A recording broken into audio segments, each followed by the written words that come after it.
bienvenue dans la 8e émission de l'apéro. J'espère que vous allez bien. Je suis très content parce que ce soir, je suis en compagnie de Feldup. Vous allez le voir maintenant. Hop là. Bonjour. Bonsoir Feldup. Je vais te présenter. Tu t'appelles Félix Dupuis, alias Feldup. Tu as 19 ans. Tu es né le 5 mars 2002. Je suis un 5 mars aussi, ce sont les meilleurs. 5 mars Et pas 2002, mais 5 mars aussi. 5 mars Ouais, poisson, team poisson. Non, c'est pas Attends. possible. 5 mars 96. Et ouais. Originaire de Franche-Comté. Oui. Tu es musicien. Tu as déjà sorti, alors sans compter les EP, une dizaine d'albums. Je crois 10 en fait, pile. Oui, tous. Il y en a des plus égaux que d'autres. Mais j'ai fait beaucoup d'albums et j'ai sorti beaucoup de musique en général. Ouais. On va en parler. Tu fais des études d'ingénieur du son à Paris. Selon Libération, tu es un phénomène, un enfant du rock. Enfant d'internet serait plus juste, mais enfant du rock, je vais prendre ça aussi. Tu es un enfant. Et attends, ils ont quand même commencé, ils ont mis Feldup 2 points. Un enfant du rock. Tu es également vidéaste. Tu as une chaîne YouTube qui compte 627 000 abonnés où tu as posté 337 vidéos. Avant de parler de tout ça, on va parler de jeux vidéo parce que tu es à Canard PC. Canard PC, c'est un magazine de jeux vidéo. C'est quoi ton premier souvenir avec le jeu vidéo? Tu te souviens? Oula. En fait, j'hésite. Je sais pas si c'est Mario Power Tennis sur Game Boy Advance ou Mario 64 DS. Je ne saurais pas te dire. Mario 64 DS, c'était le premier jeu que j'ai possédé. Alpha Blue Light qui dit Canard PC. Comme je le connais pas, jeune homme et tout, du tout, je demande 19 ans, 10 albums? Sérieux? Avec un point d'exclamation. Encore une fois, il va falloir préciser. Interrogation plutôt. Des albums plus égaux que d'autres. Il y en a d'autres qui ont été supprimés, qui sont donc pas comptés, mais que je compte quand même. Il y en a plus de 10, ouais. Il y a eu bientôt 20. En fait, je sacralise pas énormément la musique, surtout quand c'est des projets de côté. Là, par exemple, ça fait bientôt un an et demi que je bosse sur un album. Mais à côté, j'ai récemment, sous un pseudonyme que je ne peux pas donner, et dans un projet alternatif à ma chaîne, j'ai sorti un album avec 11-12 morceaux qui a été fait en 2 semaines. Je sacralise pas non plus le perfectionnisme, etc. J'aime bien aussi quand c'est brouillon, quand c'est mal fait. Du coup, c'est pour ça qu'il y en a eu autant et autant de productivité musicale. Mais il faut aussi savoir que je fais ça tout le temps. Même à des soirées, quand j'ai pas envie de m'intégrer, je prends mon PC et je fais un petit morceau et je le fais écouter après. Et c'est quand même ma seule manière de me sociabiliser. Mais ouais, c'est pas si impressionnant que ça. Si on écoute les projets, on se rend compte de pourquoi il y en a autant. Donc ça, c'est tous tes albums. Il y a un album, on va un peu plus en parler, c'est A Thousand Doors, Just One Key. Pas de problème. On parlera évidemment tout à l'heure. Et l'autre pseudo, est-ce que c'est Dupfel? Non, c'est pas Dupfel, c'est pas Pudlef, c'est pas Xilef, non, c'est pas tout ça. Vous pouvez chercher, le dernier que j'ai fait, c'est sous le pseudonyme Absence, alors ABSEN //CE. Vous cherchez ça sur Bandcamp et vous tomberez sur un album qui s'appelle It Fades. C'est un projet de Vaporwave mêlé avec de l'Ocean Grunge. C'est un peu space et c'est sympa. Voilà, allez regarder si vous voulez. C'est la première fois que tu en parles ou... C'est la première fois que j'en parle, hormis un RT subtil que j'ai fait à un moment. Restons sur le jeu vidéo. Donc là, on parlait du premier souvenir jeu vidéo. En ce moment, tu joues à quoi? Tu joues encore? Tu as le temps de jouer? J'ai moins le temps, vraiment beaucoup moins. Ouais. Mais il y a Binding of Isaac, j'adore ce jeu. Bloons Tower Defense 6, mais ça j'assume un peu moins. Mais c'est quoi? C'est un truc incroyable. Attends. En gros, c'est un Tower Defense qui à la base est un jeu Flash qui a commencé dans les années 2000 et qui est un jeu Flash qui a ultra bien marché. Et lentement, c'est devenu un des Tower Defense les plus complets et les plus marrants. Mais ça a toujours une esthétique d'enfant et dans la tête de beaucoup de gens, c'est un jeu pour enfants. Donc du coup, j'ai un peu honte de dire que c'est un jeu dans lequel je mets des centaines d'heures. Ah mais je vois. Mais je vois très bien. Il y a XQC qui est juste, si vous voyez ce que... le streamer XQC qui a joué. Ah ouais. Puis les gens voient un peu plus ce que c'est. Non, mais en fait, je vois très bien. Ok, je vois très bien ce que c'est. Donc, ah ouais, Isaac, mais t'as combien d'heures de jeu à chaque fois que je... Des centaines, hein. Ouais, à chaque fois que j'ai des potes qui jouent, ils me disent, ouais, je suis à 400. Ah, mais en vrai, en plus de ça, l'esthétique, elle est folle, les thèmes sont fous, j'adore. Ouais. Puis la musique, sympa aussi. Non, j'accroche à 100% et c'est aussi mes potes, ma copine qui me mettent aussi un peu dedans parce que tout le monde est fan, donc c'est cool. Revenons à tes débuts. Félix Dupuis, tu es donc né le 5 mars 2002. Tu t'intéresses à la musique à quel âge? Je m'intéresse à la musique tôt, mais je suis nul. Alors, j'écoute évidemment de la musique et j'adore écouter de la musique très tôt. Je me mets à faire de la batterie en 6e et c'est une catastrophe parce que beaucoup de gens l'ont remarqué ou le remarquent au fur et à mesure du temps, mais j'ai des problèmes de rythme. Donc du coup, j'abandonne assez vite. Et j'ai commencé à faire de la musique sur ordinateur vers la 5e, la 4e. En 2014, c'est là que je commence à faire mes propres morceaux. Notamment, je faisais des trucs sur Audacity. C'était le truc le plus galère du monde. Je connaissais rien de la théorie musicale. Tous mes morceaux étaient en Do majeur. Enfin, utilisaient la gamme Do majeur, donc les notes blanches du piano, parce que je ne savais pas comment faire sonner bien les autres. J'avais acheté un vieux synthé MIDI dégueulasse sur ordinateur. J'enregistrais le son de mon ordinateur, de moi en train de jouer avec les touches de mon clavier numérique sur les synthés les plus dégueulasses du monde. Et je réenregistrais ça sur Audacity et ça faisait des morceaux pas fous. Mais je mettais des heures et des heures et des heures et des jours et des semaines sur des morceaux et c'était si nul. Ensuite, j'ai voulu chanter dessus, c'était une catastrophe, donc j'ai arrêté. Début 3e, je télécharge Ableton Live, qui est devenu mon logiciel de composition majeur. Au fur et à mesure, j'ai appris la théorie musicale un peu, à la fois en regardant des vidéos, mais aussi en essayant de la deviner, parce qu'en vrai, à partir d'un certain moment, ça devient assez intuitif, assez compréhensible. Donc, tu passes quand même d'Audacity à Ableton, ça doit tellement changer. Non, entre-temps, il y avait MuseScore, ce qui est encore pire. Ouais. Mais oui, non, ça change énormément. Mais en vrai, quand on est passionné par vraiment l'idée de faire de la musique, et à l'époque, j'étais fan, mais de Boards of Canada, j'avais tous les albums qui étaient sortis possiblement, soit sur CD, soit sur vinyle. J'étais trop fan. Comme j'avais une curiosité vers la musique un peu plus expé, un peu plus bizarre, et aussi les textures sonores, je bidouillais à mort et du coup j'essayais au fur et à mesure du temps de deviner ce que je faisais à chaque fois que je bidouillais un truc. Et au fur et à mesure j'apprenais un peu tout seul et je vois beaucoup de gens qui se mettent à la musique, etc., et qui demandent ouais quel plugin je dois prendre, etc. Bah t'en télécharges pas pendant un an et demi et tu fais avec ce que t'as et t'arriveras à faire des trucs de fou à un moment parce que tu vas comprendre ce que t'as qui est primitif au début et au fur et à mesure tu rajoutes des choses. Et ainsi de suite, ça a évolué. J'ai voulu commencer à faire de la guitare et encore aujourd'hui je suis pas bon guitariste du tout, mais j'essaye de me débrouiller et au fur et à mesure je me suis rendu compte que mon genre musical qui me permettait plus de m'exprimer émotionnellement et mélodiquement, c'était le rock infusé avec de la pop et 2-3 trucs un peu plus éclectiques, voilà. Et depuis, je fais ça dans mon projet principal, Feldup, et les autres trucs un peu plus anecdotiques, soit je les fais en live, soit je les fais en stream, soit sous d'autres pseudonymes. Ah, donc tu es totalement autodidacte. Si on oublie tes cours de batterie... Il y a quand même des trucs aussi que j'ai trouvé sur Internet, et je trouve que Internet, c'est une putain de bible incroyable. Et pour moi, apprendre sur Internet, pour moi, c'est être autodidacte. C'est autodidacte, bien sûr, ouais, c'est vrai. Mais moi, tu sais, j'ai l'image, quand on me dit autodidacte, j'ai l'image du gars qui est dans sa grotte, en train de... Dieu, mais qu'est-ce qu'un dominard, tu vois, mais voilà, tu vois. Bah tiens, tu me parlais de Board of Canada. Ouais. Tu disais que tu avais tous les disques, tous les vinyles et tout.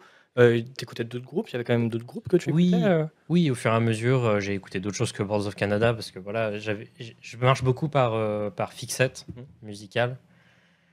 Mon groupe préféré aujourd'hui, c'est Radiohead. Grosse fascination pour Radiohead. Post-OK Computer, je suis un gros fan de Key Day, un album qu'il faut que vous écoutiez. In Rainbows aussi, pareil, du même niveau. Moonshaped Pool, le plus récent, qui est aussi formidable. Aussi fascination pour Kanye West. Grosse inspi et gros. Je considère que ce gars est un peu un génie, même si depuis quelques temps, c'est un peu plus inégal, mais c'est marrant quand même à suivre. Grosse fascination aussi pour Def Grips, Bon Iver, Il y avait quoi d'autre? Il y en a plein, il y en a plein. Je rote, je suis désolé, je bois du coca, donc je vais devoir roter. Je suis désolé. Voilà, je tenais à le dire. Pas grave. Ah, c'est l'apéro, voilà, ouais, on rote l'apéro, on rote, on pète. Et Macron, le con, là. C'est vrai que ça devrait être ça plutôt l'apéro. Hein.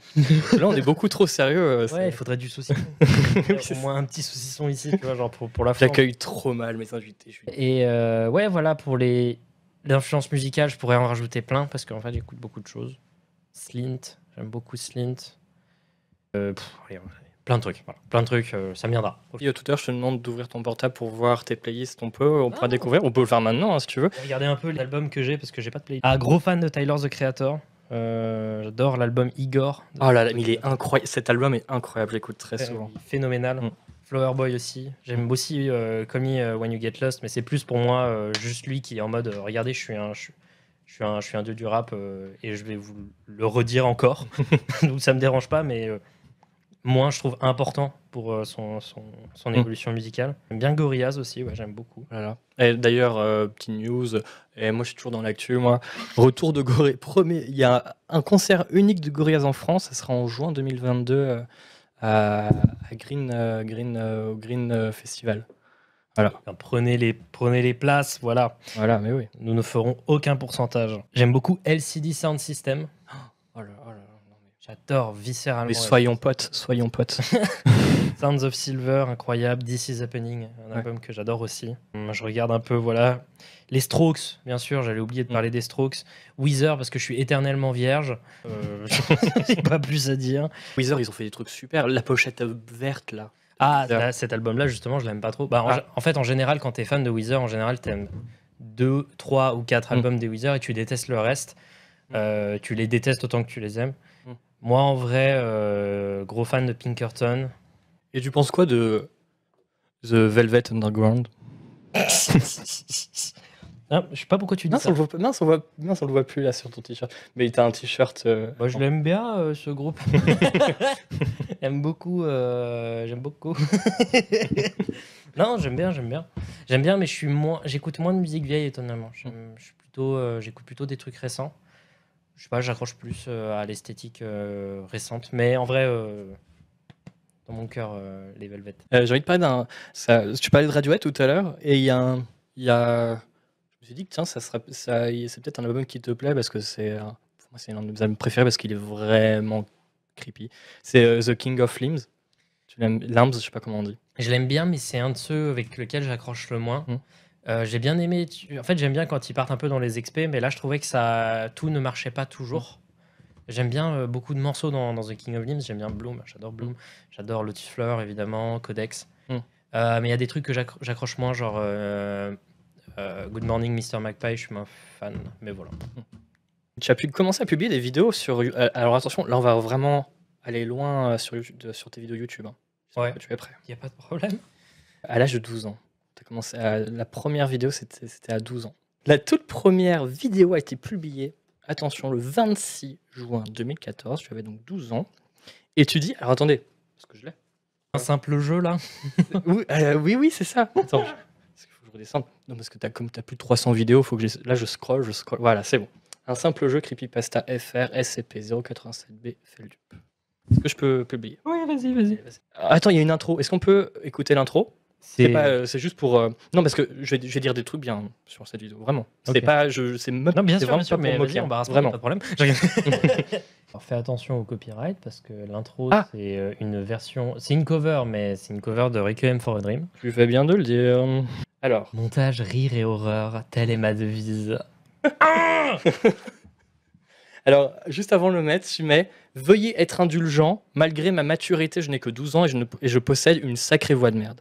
J'espère que le montage rattrapera cela. » C'est dans la description de cette vidéo.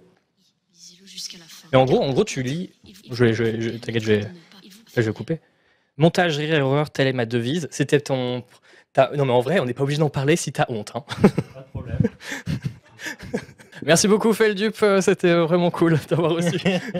Non mais du coup c'est fou, dans cette vidéo, tu lis donc une creepypasta, il y avait déjà tout ce qui fait ton univers, et le montage, attends je suis désolé, le montage pour un enfant de 12 ans, je me rappelle, c'était vraiment propre. Hein. À 12 ans, moi, à 12 ans, tu me mets devant un logiciel. C'était quoi comme logiciel de montage d'ailleurs? C'était Vegas Pro. Bah, tu vois, en plus, non, Et mais ça l'est attends. toujours. Ah ouais, t'es toujours sur Vegas. Mais non, mais tu vois, Ouais. à 12 ans être sur Vegas, c'est ouf déjà. Ouais, Encore moi, une fois, je suis un enfant d'internet, donc Ouais. à 9 ans, je faisais des vidéos Minecraft sur une vieille chaîne de merde à la con. Et j'ai appris du coup très vite, parce que j'avais que 9 ans, ce qu'il fallait faire, ce qu'il fallait pas faire. Et j'ai eu le temps de faire des erreurs sur une autre chaîne. Du coup, sur celle-là, ça paraît étonnamment un peu plus clean, mais bon, là, c'est quand même juste image 1. Image 2. Le montage son est plutôt bossé, parce que j'avais dû voir une vidéo quelque part qui disait ouais, le son c'est hyper important, et c'est vrai. En fait, comme mon micro était pas bon, je me suis dit l'esthétique d'un micro pas bon, je l'aime quand même, mais à quoi on associe un micro pas bon? À des gens qui nous parlent sur internet par une webcam, par exemple sur Skype, etc., ou par téléphone. Du coup, je vais mettre des glitches un peu partout dans ma voix. Ça rend la narration un peu floue, etc., et tout, et j'aime pas ma voix de. Tu veux que je coupe? Voix de prépubère là, oh là là, c'est terrible.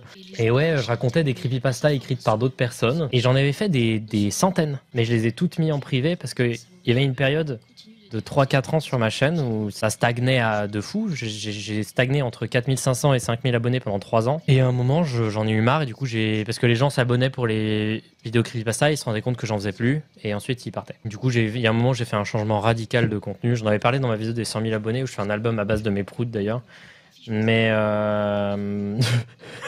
Répète cette phrase. En fait, ouais, non, ouais, non, j'ai mis du temps. En vrai, ça a mis du temps à monter au cerveau. mais ouais, non, mais j'en avais parlé. À un moment, j'avais fait un changement radical, et je m'étais promis en mode, je voulais vraiment faire des vidéos sur Internet, parce que j'avais du mal à me voir continuer à faire le lycée et avoir des études chiantes. Je m'emmerdais un peu, et je voulais vraiment faire des trucs pour moi tout seul, quoi. Je me suis dit, hey, je vais vraiment m'y investir beaucoup plus et donner un peu plus de forme à ce que je fais. Bon, là, j'ai régularisé un peu plus les findings. Je faisais à l'époque beaucoup de vidéos musicales qu'aujourd'hui je ne fais plus parce que ça correspond plus trop à ce que j'ai envie de faire sur YouTube. Mais je me suis dit, je vais vraiment m'y investir, et comme je croyais vraiment plus trop au succès de ma chaîne, je croyais encore à ma chaîne mais plus à son succès, je m'étais dit, allez, on va faire un truc rigolo pour motiver les gens. Si j'atteins les 100 000 abonnés un jour, je ferai un album avec mes proutes. Bon, ben, c'est arrivé. Et je l'ai fait. En gros, j'utilisais mes proutes, je les distordais, et je faisais un truc qui sonnait bien. Ça s'appelle Windy Pop.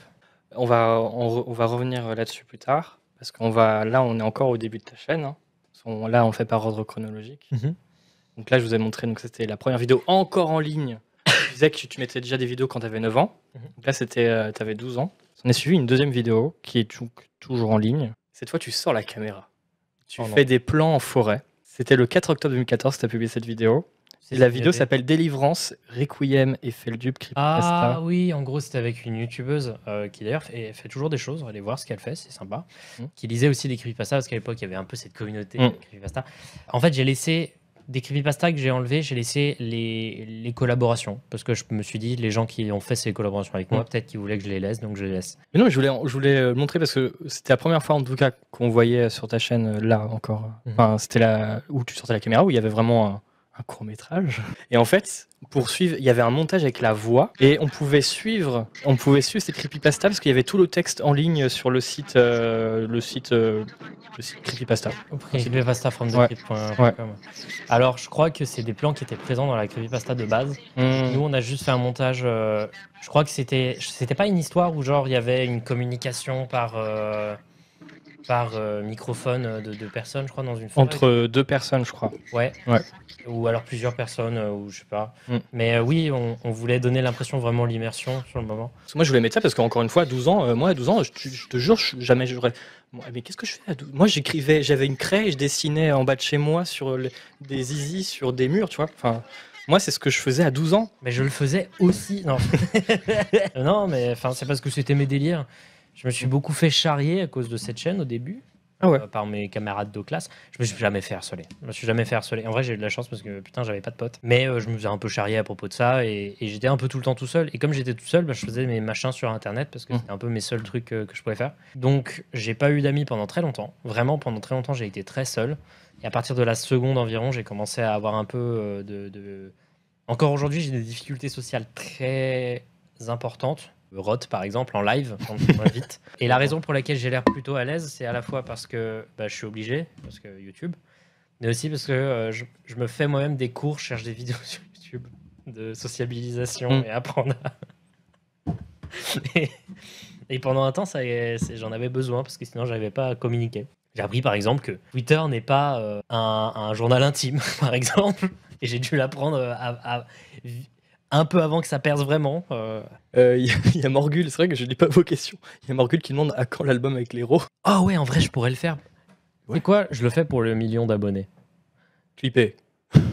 Pour le 1 million d'abonnés, je fais un album avec mes héros. Alors, ça va arriver vite, hein, tu sais, le million. Mais cette fois-ci, ce sera 10 titres et je m'autorise de chanter sur les morceaux. Avec des rots en fond.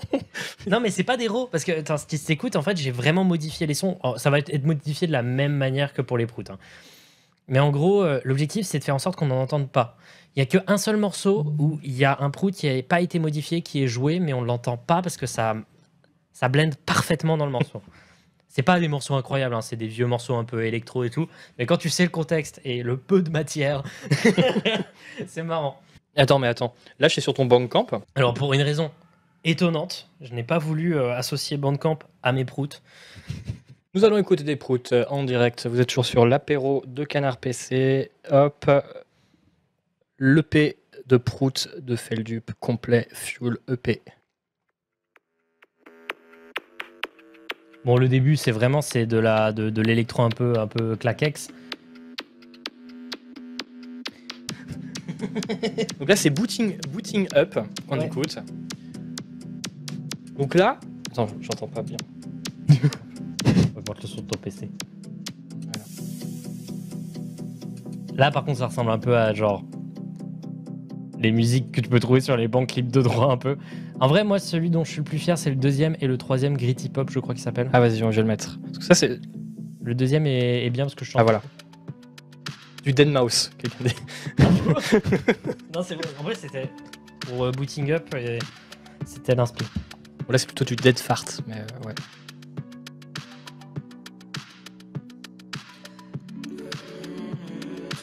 Et là, je chante sur celui-là et c'était un peu la surprise. Ah ouais. Et je chante un peu. Mais écoutez, si vous voulez écouter, tout est parfait, impec. Non, mais la boîte à rythme aussi est faite à partir de paix. Fart and Furious. Allez, là, ça va partir en jeu de mots. Donc, ça, c'est Only Waiting. Et tu m'as dit qu'il y avait un autre titre que tu aimais bien, c'était le troisième, c'est ça? C'est Gritty Pop. Je trouve que le son est assez. La texture sonore du synthé principal est assez folle comparé au fait qu'on se dise que ça vient d'ondes de paix à la base. C'est cool, hein? C'est vraiment cool. Voilà, bon, voilà. C'est le genre de truc que je pourrais écouter en club, tu vois, à 4h du mat. Peut-être pas, mais Monsieur Chat avait... Oui, des coca. Ah oui, ici. Ouais. Là, il est sponsor par Volvé, c'est pas vrai. Et oui. Mais il est incroyable, Monsieur Chat. T'as vu, il est parti, juste avant le live, il est parti aller chercher... Ouais, j'ai dit, je veux bien du Coca Zéro, mais si on n'avait pas, c'est pas de problème. Et lui, il arrive, ok, je vais à l'épicerie, pas de problème. Alors, du coup, avec ces histoires de paix, je suis perdu. Paix. Alors, nous étions... L'historique de la chaîne, oui. C'était à la deuxième vidéo. Oh, j'ai hâte du million. Et c'est dans moins de 400 000 abos. Hein. C'est dans pas longtemps. Ouais, mais ça va arriver dans 3 ans. Oh. Dites-moi que ça va arriver dans 3 ans. Ça va arriver dans 1 an, vous allez voir. Du coup, oui. Oh, parfait. Ah non, juste avant de parler de ça, oui, on va en parler un peu plus tard. On va parler de jeux vidéo. Oui.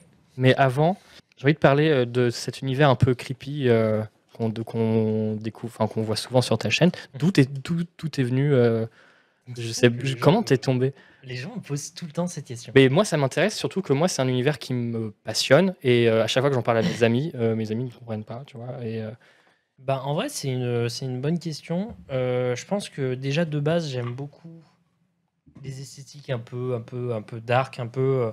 j'aime les trucs imparfaits, brouillons, de base. Et le côté un peu crasseux, un peu mauvaise qualité du creepy, moi, c'est un truc qui me passionne. Je pense qu'on peut le remarquer, moi, j'ai rarement l'esthétique sur ma chaîne de l'horreur qu'on peut voir, je sais pas moi, l'horreur victorienne, les manoirs, les araignées, c'est pas mon truc. Moi, je préfère l'ambiance plus éthérée, préfère les ambiances éthérées. Et de base, ça vient aussi d'une fascination pour le mystère et la frustration que ça donne, en fait, d'un mystère irrésolu. Et j'aime beaucoup transmettre ça. J'aime aussi beaucoup l'atmosphère du cachet. J'aime beaucoup. Et donc, au fur et à mesure, les pièces se sont emboîtées et je me suis dirigé vers les creepypasta quand j'étais au collège un peu par hasard. Et puis finalement, j'ai kiffé l'expérience de passer mes nuits à regarder des trucs comme ça. Puis j'ai une fascination pour Slenderman, puis ensuite la série Marble Hornets, qui est ma série préférée, qui est une super série qui a concrètement 10 jours après la création du Slenderman a fait tout ce qu'on connaît du Slenderman aujourd'hui. Et ensuite, au fur et à mesure de ça, j'ai eu une fascination pour les ARG et pour ensuite l'horreur sur Internet en général, l'esthétique de l'horreur. Au final, ça a fini par juste me fasciner. Et c'est cool du coup, parce que c'est le sujet de ma chaîne. Ouais.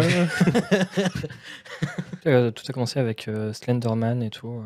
Ah Ça ouais. a commencé quand Slenderman? C'était 2009. c'est si récent en fait. 10 juin 2009 sur Something Awful. Ah ouais. Je connais pas. Ah ouais, ça m'a. Inventé par Eric Knudsen sur le pseudonyme Victor Surge.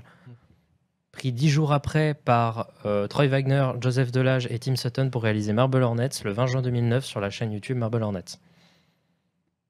Prenez des notes. Hein. Waouh. Ma série Ah ouais. préférée, je pense que c'est la chose la plus importante qui est arrivée pour l'horreur de ces 15 dernières années.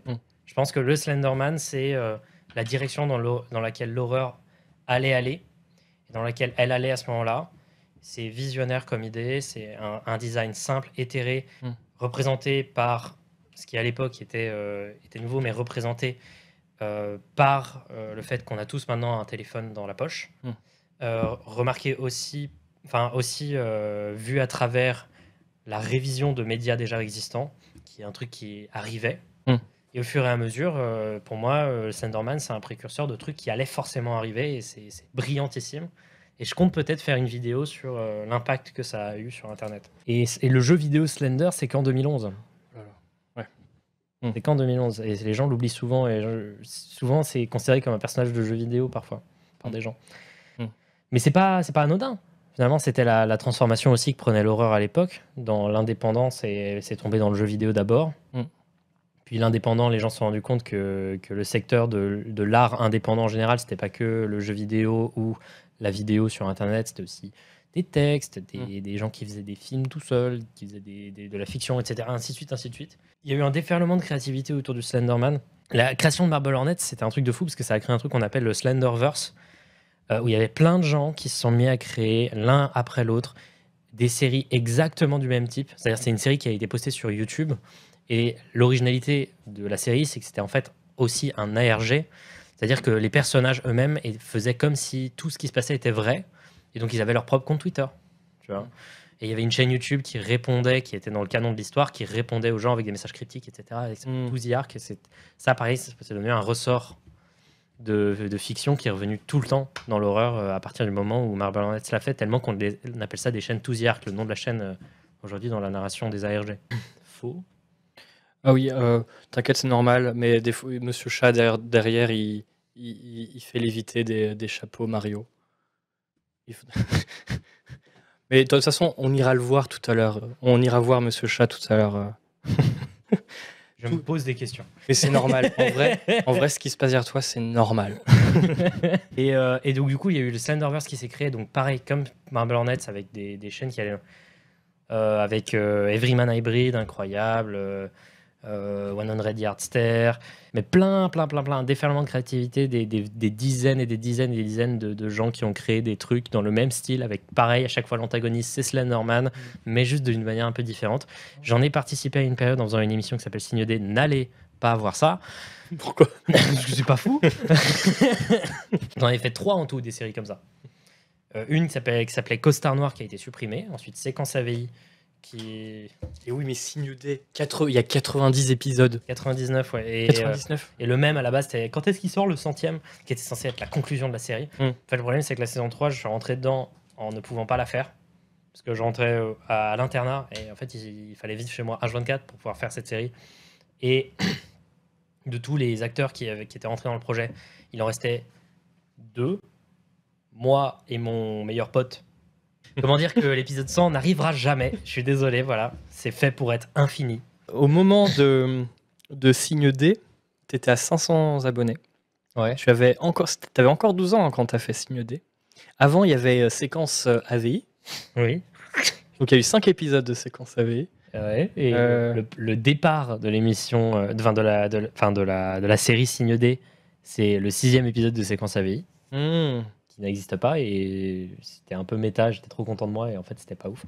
Je peux mettre un. Ouais, mais en fait, ça a fait quand même pas mal de vues, Signe D. Bon, après, j'imagine qu'il y a des gens qui ont regardé après que t'es explosé et tout, mais je pense qu'il y a pas mal de gens qui. Parce que j'ai vu un message dans le chat, bah tiens, Miklous qui dit je t'ai connu avec Signe D. Bah, en fait, aujourd'hui, je regarde ça avec énormément de tendresse parce que c'est clair que il y a des trucs qui ont mal vieilli. Mais j'avais dépensé des milliers d'heures sur cette série. C'est une série. Je pense que si vous voulez regarder, allez regarder. C'est vraiment pas parfait. C'est plein de bons sentiments et plein de. J'ai envie de faire les choses bien, mais ça le fait pas très bien. J'en suis fier encore. Il y a des trucs que je trouve. Il y avait des moments où, avec un youtubeur que je vous conseille d'aller regarder, je conseille d'aller voir les vidéos qu'il fait, surtout c'est lire entre les lignes, c'est le youtubeur Funky Fouine. Avec lui, on faisait des lives d'immersion 7 heures ARG.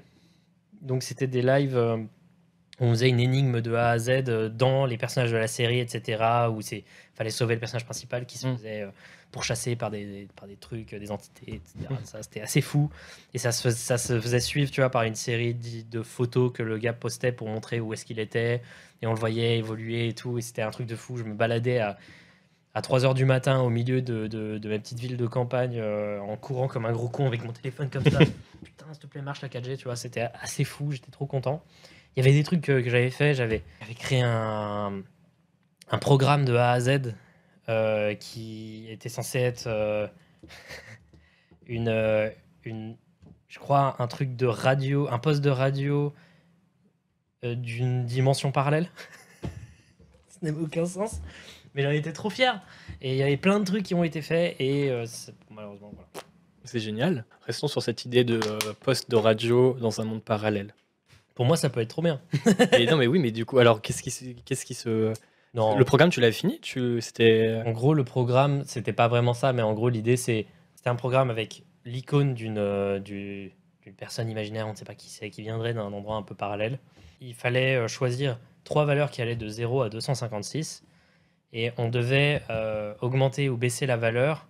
Il fallait trouver la bonne combinaison de valeurs, et ça donnait plus ou moins des sons préenregistrés que j'avais mis dans le programme, qui se jouait ensuite. L'idée, c'est qu'il fallait chercher dans la série, par des petits indices, etc., les clés du programme. Bon, c'était de la merde. Mais sur le moment, quand tu es dans le machin, etc., tu as ton petit programme, tu te dis... J'allais quand même sur Internet, je suis allé télécharger un truc sur Mediafire et je tombe sur ça et ça donne des informations pour comprendre la série. Je trouvais que c'était cool, tu vois. Donc c'était cool pour des gens assez jeunes, des ados. Un peu quand à mon école, je regardais les films d'horreur, je me sens pas trop concerné. Bah en fait, Marble Hornets, vraiment, pour le coup, faut aller regarder. Mais en fait, en soi, il y a 2 manières de voir l'horreur, en fait. Il y a l'horreur de type... Il y a les films d'horreur teen movie et il y a l'horreur comme ce qui aujourd'hui se fait beaucoup, le film Hérédité.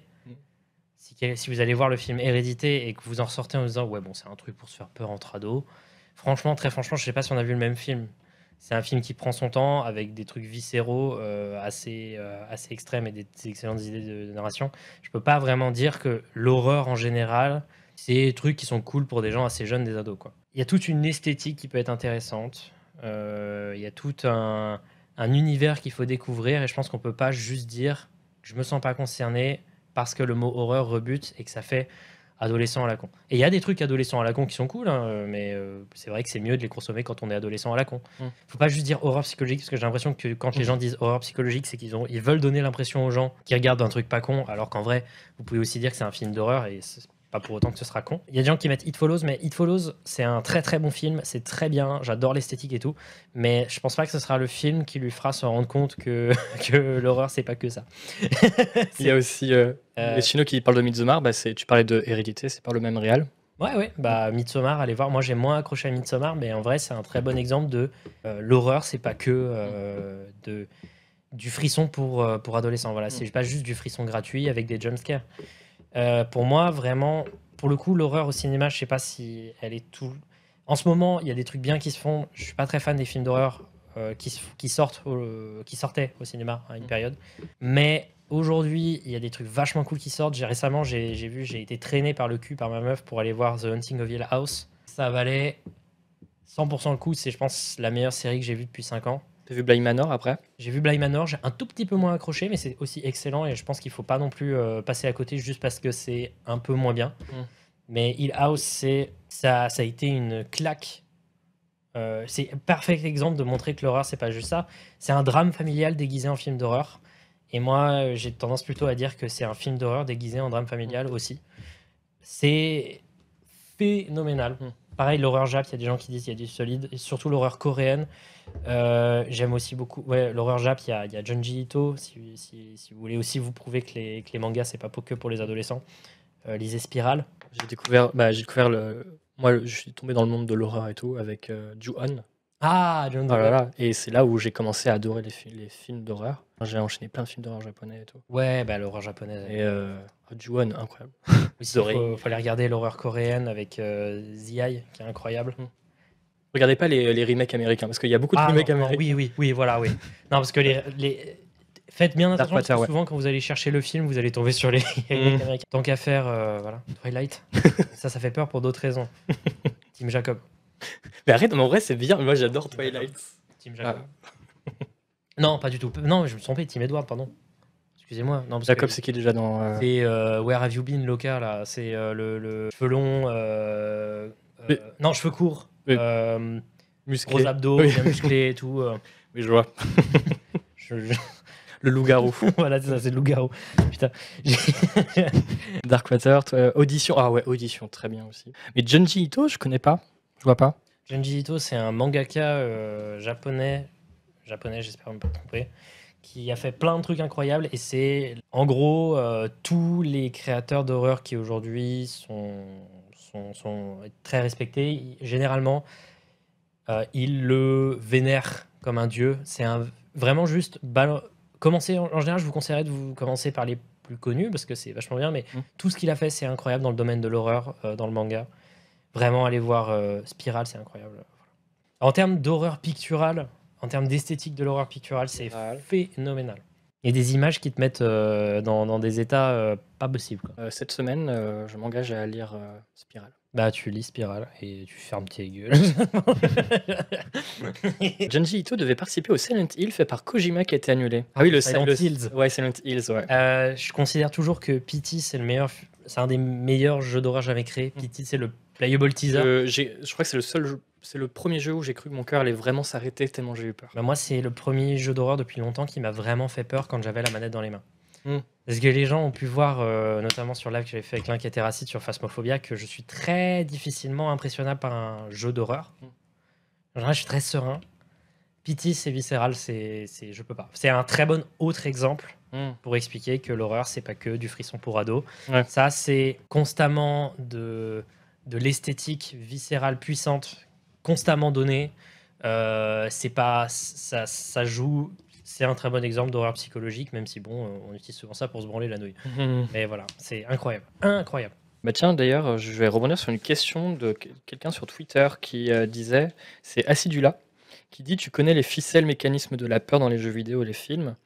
On peut voir que peu de choses te font peur. Donc, es-tu déçu des jeux vidéo actuels et aurais-tu envie de faire un jeu? Ouais, j'en fais déjà un. Mais je peux pas en parler. Je veux que ça. En fait, je pense que les jeux vidéo d'horreur me déçoivent souvent. Il y en a peu qui m'ont vraiment beaucoup attaché. Souvent, j'applaudis plus des idées que le jeu en lui-même. Pour moi, un jeu d'horreur aujourd'hui qui marche, il doit ressembler soit à deux choses selon moi, soit à Pity. Je pense que Pity, c'est un très bon. Des très bonnes fondations pour créer des très bons jeux. Et il y a plein de jeux qui sont inspirés de Pity qui ensuite ont extrêmement bien marché. Et visage, Mousteri parle de visage, c'est vrai que c'est visage exactement. Pity, ouais. Et à côté, ça doit ressembler, je pense, soit à ça, soit à une version jouable de Petscop. De quoi? Petscop, c'est une web série. Allez, hop. Alors ça m'étonne que tu n'aies pas vu parce que j'ai fait 2 findings sur le sujet qui durent tous les 2 plus d'1 heure. C'est inexplicable d'expliquer l'esthétique de Petscop, mais ça a un impact énorme. Et en fait, c'est un jeu qui n'est pas jouable, qui est disponible uniquement à travers en gros des gameplays qui sont réalisés par le personnage principal de cette web série. C'est un faux jeu vidéo qui n'a jamais existé. Et en fait, ça raconte à travers le jeu vidéo et beaucoup de symbolisme et d'images qui, en elles-mêmes, sans le contexte, sont pas très marquantes, mais quand on le voit, peuvent être profondément violentes. C'est un jeu vidéo qui raconte une histoire de séquestration dans une famille et qui a été impliquée dans du développement de jeux vidéo. Je pense que c'est un des nouveaux trucs, genre un des piliers de l'horreur sur Internet qui vient d'être ajouté, parce que ça s'est terminé seulement il y a 2-3 ans, quoi. Enfin, 1-2-3 ans. Et c'est phénoménal comme truc. Il faut aller regarder, il faut y s'y intéresser. C'est super bien. Allez voir soit mes 2 vidéos, soit les vidéos qu'a fait Captain Hype en français, parce que je m'étais affranchi de toutes les vidéos explications françaises ou anglaises pour faire cette vidéo, parce que c'est un truc que je fais récemment, c'est que j'ai arrêté de regarder des vidéos d'horreur américaines parce que pour éviter les comparaisons. J'en ai marre que les gens disent ouais, tu copies telle personne. J'ai eu d'ailleurs une personne une fois qui m'avait fait chier qui me demandait concrètement d'aller me suicider sur Twitter parce que tu plagies Nexpo, alors que j'ai pas vu une vidéo de Nexpo depuis 2019, je crois. Simplement, et ça me fait chier parce que j'adore regarder ces vidéos, quand même, mais je peux plus parce que si je le fais, trop de comparaisons, parce qu'en général, quand j'entends une histoire que j'adore, j'ai envie de la raconter tout de suite. Mais ensuite, après avoir sorti la vidéo sur Petscop, parce que j'avais tout traité, toute la série, j'étais en mode ouais, c'est bon, je peux enfin me faire plaisir.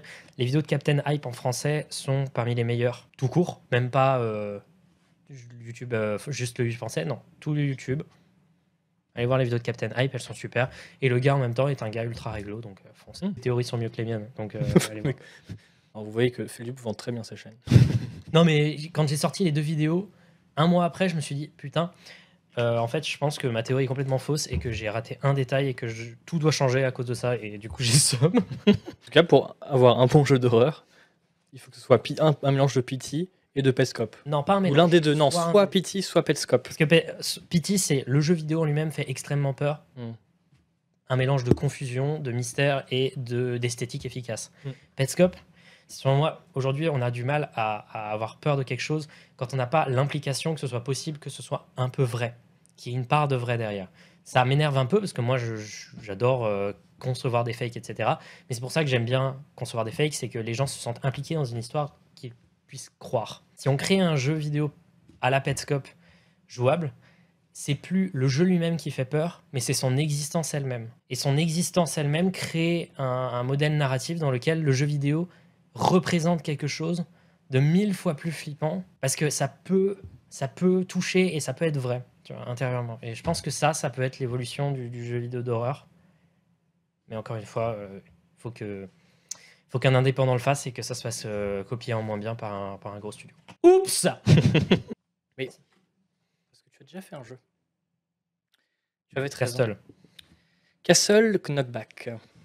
Alors, ça doit toujours être sur un disque dur quelque part. Ça, c'est pas fini. Hein. Alors, qu'est-ce que c'est Castle Knockback? Alors, parce que en fait, Feldup a déjà créé un jeu vidéo quand il avait 13 ans. Et il y a des vidéos, on peut retrouver, si vous allez très loin sur sa chaîne YouTube, des devlogs. Mais en fait, tapez Castle sur YouTube et Feldup, vous tomberez dessus. Qu'est-ce que c'était? C'était quoi le concept? Une sorte de jeu mélange RPG action où l'objectif c'était de tuer le plus de trucs. Et voilà, je sais pas comment le dire autrement. Mais en vrai, j'étais trop fier parce que ça ressemblait à quelque chose. C'était pas juste des carrés qui sautent sur des carrés. Je trouvais que j'avais fait des trucs smooth, les animations, c'était codé et tout. J'étais trop fier de moi. Mais c'était pas une engine qui avait créé le truc. C'était GameMaker. Donc c'est-à-dire même si on t'accompagne un peu plus dans la programmation d'un jeu, c'est une engine très complète. C'est quand même Hotline Miami qui a été créé sur ce jeu, sur GameMaker, donc faut pas déconner, c'est un truc quand même puissant. C'est quand même, si tu sais pas quoi faire avec, tu feras de la merde, tu vois. Mais donc du coup, un peu moins que si tu prends un truc un peu plus vénère, mais j'étais assez fier de moi. Mais du coup, c'est jamais sorti. Jamais du tout. Et ça ne sortira pas. Vous pouvez voir des gameplays sur YouTube. Enfin, il a fait ses recherches, le con. Alors je me trompe peut-être, mais la première fois que tu publies une musique sur YouTube, que tu as composée au piano, elle s'appelle Jérémy, c'est sorti le 1er avril 2016. Et non. Non. C'est Repetitive Rain en 2015. Vraiment un piètre journée. Et je crois que ça a été mis en privé. Ah, mais voilà, mais c'est pour ça. C'est en privé, donc du coup, tu as un pass. Yes. On l'applaudit. Merci. À une période, j'ai essayé de faire du rap français, mais ça, c'est à mettre très loin. Tu veux pas que je fasse un beat là comme ça et tu rappes? Vraiment pas. peux Parce que je faire me suis un dit, j'ai des beatbox. problèmes de rythme. Ben oui, mais c'est pas grave. Tu sais que t'es pas obligé de chanter sur le rythme de. Ah oui, je peux faire comme MF Doom et Ah non, mais Blueface. Non, j'allais dire Stromae dans sa dernière chanson, mais il rappe pas. Céline, bataire. Donc t'es sûr, tu veux pas? Moi, là, je te fais un beat. En plus, je fais du beatbox d'enfer, mais bon. Non, mais Non, mais je sais pas. c'est pas grave, c'est pas grave, c'est pas grave. Je vais pas. Mais si pour certains le savent, je fais du rap XP hardcore sous un pseudonyme. Tu savais pas? Ah. Bah, c'est quelque part. Alors, on va aller sur Google. Tu vas pas trouver si tu cherches Feldup rap hardcore. Tu vas sur Bandcamp, cherche Hurty, H-U-R-T-Y, espace E-L-D-E-E-N. Voilà, tu tombes normalement sur un artiste. Il y a Va trois. sur From the Pit LP. Mais used to it. Oh, il y a les paroles. Oh, les paroles sont pas folles. C'est une période où j'étais en mode trop bien. Mais et l'important c'est les instrus parce que c'est très, pour le coup, c'est très expé.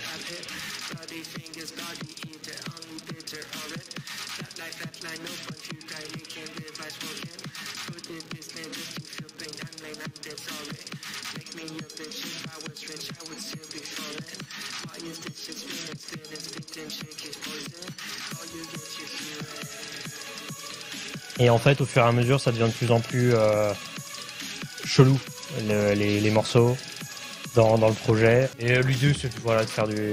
Mais c'est pas... Je suis assez fier de cet album-là. Ouais. Moins fier de ce que j'avais pu faire avant dans le projet. Et je suis plus trop fier du principe du projet aujourd'hui. Il y a combien de temps, ça? Ça, je pense, c'est en 2019 que c'est sorti. Je compte essayer éventuellement de faire... repartir différente, plus inspiré par les Power Electronics. Et c'est vraiment, pour le coup, ça part dans des délires un peu hardcore où ça gueule, ça arrête pas de gueuler. On a marre des gosses, mais voilà. Mais ça de côté, officiellement c'est pas moi, donc ça va. Donc là, on écoutait Used to It. Et du coup, attends, c'est Hurty Eldin. Waouh. Donc ouais, là, je parlais de Jérémy, donc c'était au piano. C'était toi au piano? Ouais, enfin c'était Ableton, mais avant ça, je faisais le morceau sur piano. Mais c'est pas dur à faire au piano, quoi. Quand même. Ding, dong, dong. À cette époque, tu avais déjà mis des titres sur Bandcamp. À cette époque où c'était pas. Qui ont été supprimés également. L'album Before Math. Ouais. Solotone. Ouais. Ensuite, Géométrine, qui était censé être le premier breakthrough. J'avais fini l'album avant le premier album que j'avais fait. Et j'étais en mode, ça, c'est si un label me reconnaît. Avec mes vieux trucs de merde d'électro. Et aucun label ne m'a trouvé. Et du coup, pendant un temps, il était disponible en tant qu'archive de ce que j'ai pu faire. Mais j'ai tout enlevé. Parce que je me suis rendu compte que... Déjà que mon Bandcamp, c'est un bordel. Par exemple, je pense que bientôt, je vais enlever l'album I Recorded Those Awful Things with Needle in My Throat parce que je sais pas, c'est pas ça. J'aime pas cet album. Et il y a plein de trucs qui correspondent pas du tout. Ce que j'ai fait, Waves, et mis sous le nom Feldup, mais c'est un album d'électro inspiré par Taiko, qui n'a donc rien à voir avec l'esthétique du projet. To Say Goodbye, pareil, je vais l'enlever, je pense, un de ces quatre. Mais je les laisse un peu. Parce que je sais que les gens vont... Ils sont toujours... Si vous les achetez, ils sont toujours disponibles dans votre collection. Et vous pourrez toujours y accéder sur Bandcamp. Mais ça sera enlevé au fur et à mesure du temps. Mais je pense qu'à partir de l'album Those Hours of Emptiness... Alors, je pense qu'à partir de au moins Living Behind Few People, les choses donc, vont rester présentes. Genre Home va rester, Back to Home va rester... Echoes in the White Room va rester. Stargazing and Healing, malgré certaines paroles dont je suis plus fier, va rester. Évidemment, Thousand Doors of Swanky, A Season in the Dark, A Bottomless Trench va rester, parce qu'en même temps, je l'ai sorti il y a quelques jours, ça serait stupide de l'enlever. Et on va en parler de ça. Alors, tu vois, là, tu viens de le dire. Je vais essayer de le répéter et on va en parler tout à l'heure. Season in the dark, a bottomless trench. En vrai, mec, a season is in the dark, a bottomless trench. Vas-y, dis-le en français. Hein. Ah, mais ça, je préfère, tu vois. Vas-y. Season in the dark, a bottomless trench. Voilà. Donc, parlons Mais- de cet album à propos de mes traumas profonds. Eh bien, on va parler de ces traumas profonds un peu plus tard, parce que on va en parler parce que cet album est sorti, mais il y a quelques semaines à l'occasion d'Halloween, mais on va en reparler. Mais avant, là, on parlait de Jérémy, donc c'était sorti le 1er avril. Parce que je retrace un peu, on va pas parler de tes 300 vidéos, parce que sinon, on sera là jusqu'à peut-être demain, 11h du mat, 12h, tu vois. Après, toi, tu m'as dit que ça te dérangeait pas. On peut le faire. Allez, on peut le faire, chat, ça te dérange pas? Oui. Bah, t'avais des choses prévues ce soir? Annule.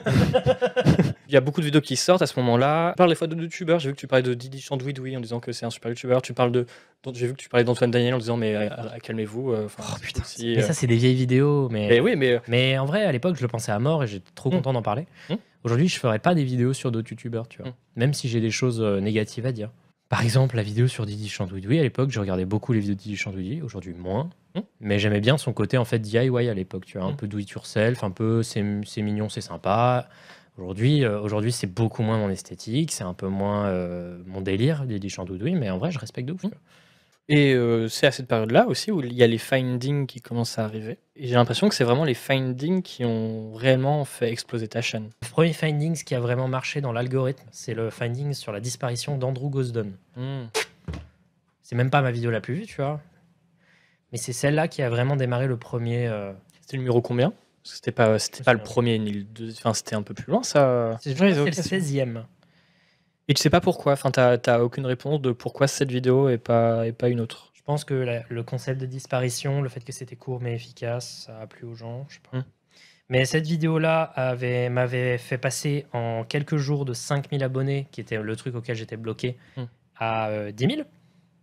Double, ensuite, quoi. Ouais, voilà. Quoi 18. Bon, je me suis trompé. C'était le 18. Et ensuite, les choses sont allées tellement vite. Bah, d'ailleurs, en parlant de... Il y a une question de Alili Kitty. Il dit, en parlant des findings, comment tu as vécu cette montée en popularité sur Twitter notamment? Je te suis depuis hyper longtemps et ma TL s'est retrouvée avec plein de tweets à ton propos du jour au lendemain. J'étais hyper contente pour toi parce que tu mérites cette reconnaissance. Alors pour le coup, j'ai eu de la chance pour certains points. C'est que les gens ont l'air de m'aimer.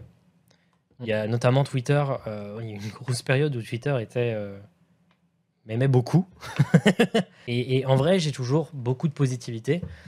Mais j'ai pas eu de chance d'avoir des gens qui m'aimaient pas, mais qui m'aimaient vraiment pas et de manière très précise et vénère. La montée en fait de popularité, ça m'a permis de me rendre compte d'un truc, c'est que on mésestime énormément les dégâts sur la santé mentale que vivent vos influenceurs préférés, quoi. Je pense notamment qu'on est dans un climat de constant recherche de la prochaine sauce à avoir, etc. Et ça crée un climat tellement hostile et violent, constamment. C'est pas vivable et il y a des gens qui tombent dans l'anxiété, la dépression constamment. Je crois que je n'ai pas rencontré un seul youtubeur qui avait pas un truc traumatisant à me raconter avec son rapport à la popularité. Et ça, j'ai envie qu'on parle de ça, un de ces quatre. On te dit, ouais, mais c'est le jeu, tu vois, on est sur Twitter, on n'est pas dans le monde des bisounours, faut retourner sur Instagram. Faux gueule! Oh, putain, ta gueule, celui qui dit ça. Mais ferme ta gueule. Participer à cette culture du lycéen qui se fait tabasser dans les vestiaires, ça m'énerve. Faut arrêter de banaliser tout ça et je pense qu'il faut qu'il y ait un gros moment où on va amener tout ça, tu vois, devant la justice et on va essayer de créer des jurisprudences pour que tout ça soit rendu plus simple, que ce soit plus simple, moins d'anonymat peut-être sur Internet, parce que même si moi j'ai été pendant longtemps un gars qui était en mode l'anonymat sur Internet, ça permet de faire des trucs de ouf, permettre au moins de faire en sorte que des autorités compétentes puissent avoir facilement des informations de quelqu'un, ce serait cool. Parce que là, aujourd'hui, ça devrait pas être normal de dépenser des dizaines de milliers d'euros pour identifier un mec de 16 ans en train de faire de la merde sur Internet. Tu vois. Là maintenant, ce dont on a besoin, c'est plus de soutien et d'émoji cœur. Ce dont on a besoin maintenant, c'est d'un un réajustement global des opinions et des pensées sur le sujet d'être une personnalité publique sur Internet. Parce que les gens ont perdu beaucoup d'empathie, j'ai l'impression, sur Internet. On va en parler de cet album si tu veux. On n'est pas obligé après de parler de l'album qui est sorti il y a quelques... Ah non, mais si, de ouf. Ok. Moi, je veux bien. Comme tu veux, hein. C'est comme tu veux. Hein. Je Pas obligé. Hein. Rigolo. Ouh la merde. Voilà, bah, c'est bon. Maintenant il va tout casser. Il casse tout, c'est bon. Ouais, du coup, ça a explosé super vite avec les findings. Tu parlais du coup du finding 18. Ouais. Il y a eu ensuite les faces cachées de Reddit, de TikTok, tout ça aussi, ça a fait exploser. Ça encore plus.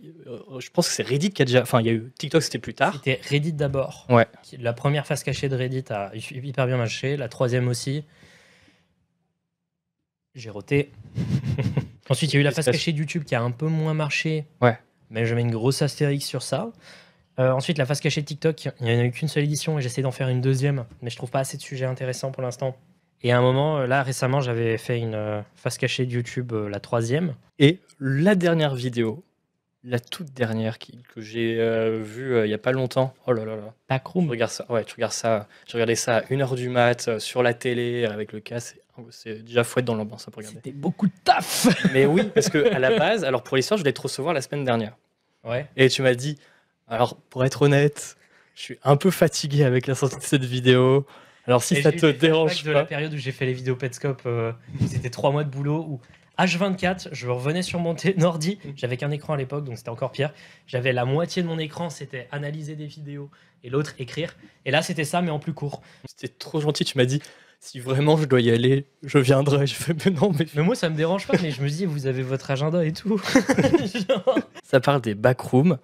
La vidéo elle est incroyable et en même temps j'ai envie qu'on en parle et en même temps il faut que vous regardiez la vidéo pour comprendre ce qu'elle. Est-ce que tu peux déjà au moins expliquer ce qu'est les backrooms? Parce que moi je connaissais, je n'avais jamais entendu parler des backrooms avant. Je connaissais surtout les fondations SCP. Pour moi c'est à peu près la même chose, tu vois.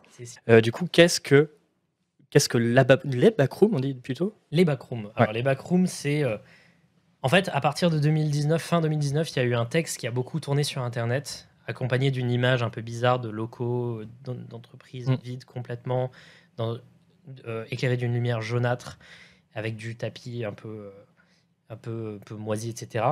Donc il y a un texte, voilà, accompagné donc de cette image un peu étrange. Est-ce que tu peux mettre l'image? Et ce texte, c'était un texte qui racontait l'histoire que si on occupe de la réalité, c'est-à-dire que si on traverse la réalité elle-même, on ne sait pas trop comment ça marche. Moi, j'ai interprété ça comme juste traverser le sol et on tombe dans une autre réalité que celle dans laquelle on est, une réalité alternée.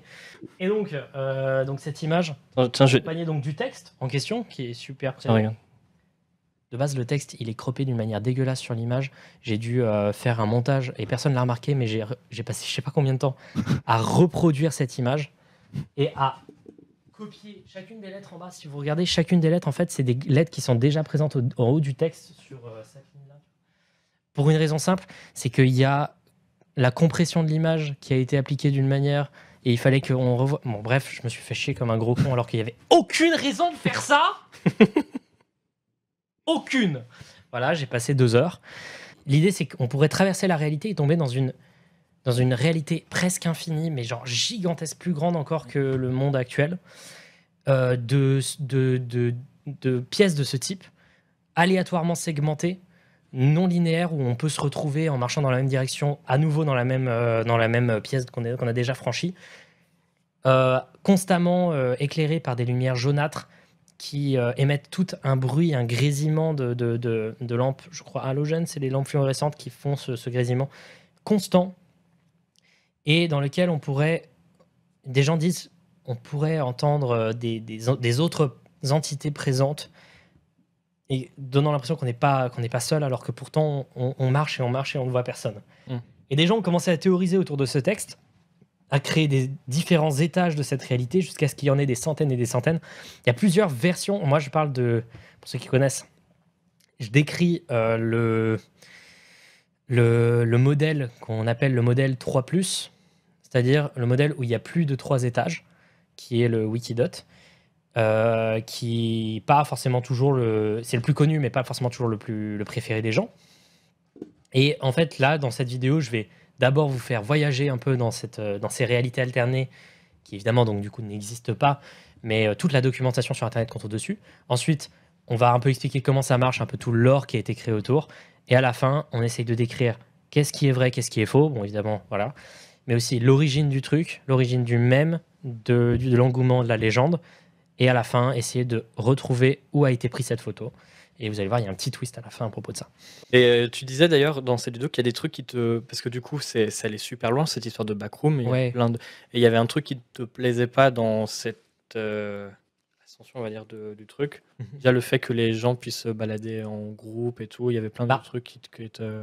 En vrai, les groupes, ça a un côté cool parce que ça justifie le fait qu'il y ait le site internet et toute la documentation. Et il y a des trucs cool dans le fait qu'il y ait des groupes. Mais ce que j'aime pas, c'est l'idée de me dire qu'il y a plein de factions et le côté. En fait, ça faisait beaucoup trop inspiré de SCP de manière tellement évidente que ça donne un côté un peu impersonnel, malheureusement. Et j'aime bien. En fait, c'est inspiré d'un phénomène qui s'appelle les liminal spaces. Liminal spaces. C'est des photos d'espace, souvent des espaces transitoires, c'est-à-dire, je sais pas moi, un couloir plutôt qu'une pièce où il y a vraiment de la vie qui est identifiée. C'est des endroits souvent qui donnent un profond sentiment de nostalgie, de solitude, mais aussi de peur, parce que on ne voit personne sur ces images. C'est des endroits complètement vides qui rappellent des souvenirs qu'on posséderait, mais que pourtant c'est des photos d'endroits dans lesquels on n'est jamais allé. Enfin voilà quoi. Et ça s'inspire donc de ce phénomène. Les backrooms s'inspirent des liminal spaces. Et moi, j'aime bien le côté très solitude, angoissant des liminal spaces. Et se dire que on se balade et qu'on croise plein de gens dans certains étages, ça me casse un peu ce délire-là. Mais il y a quand même beaucoup de trucs stylés. Il y a aussi des gens qui ont pointé ça, mais ça, c'est aussi dû à ma présentation du truc qui est fait pour vraiment aussi un peu faire peur, un peu donner du frisson. Voilà, parce que c'est aussi le principe de Findings parfois. Ça dépend des épisodes, bien sûr. Des gens disaient, ouais, bah c'est marrant parce que chaque étage a l'air d'être le plus dangereux depuis le début. Si vous voyez la vidéo, vous allez comprendre de quoi je veux parler. Mais c'est un peu plus lié à un problème majeur à ce problème majeur dans les backrooms, c'est que tout le monde a envie que son étage soit le plus fou. Mais c'est aussi dû à ma présentation. Mais il y a plein de problèmes avec les backrooms que je mentionne, mais c'est tellement... Genre, tout est arrivé tellement vite. Genre, c'est vraiment en quelques mois, il y a des centaines de gens qui se sont dit... Enfin, des dizaines de milliers, des centaines de milliers de gens qui se sont dit hey, on va faire des trucs de malade ou drôles sur les backrooms, parce que le concept, il est assez viscéral, il prend par les tripes l'idée de cet univers gigantesque dont on ne peut pas s'échapper, infini... Et regardez, elle est vraiment géniale. Alors moi, j'étais à fond dedans. J'étais vraiment à fond dedans. Et j'étais déjà en train de m'imaginer dans ces backrooms. Au moment où il y a la coupure en disant, bon, vous l'aurez deviné, ça n'existe pas. Oui. J'ai vraiment fait un truc du style. Ah, c'est vrai en fait, ça n'existe pas. Mais c'est hyper prenant, que tu racontes super bien. Et vraiment, je vous conseille de la regarder. Macron, qu'est-ce qu'il a annoncé d'ailleurs? Je sais pas, tu veux qu'on fasse un récap? Le point Macron. On va regarder sur Twitter, les gens ils vont faire des mèmes genre... moi, quand Macron il a dit qu'il fermait pas les écoles.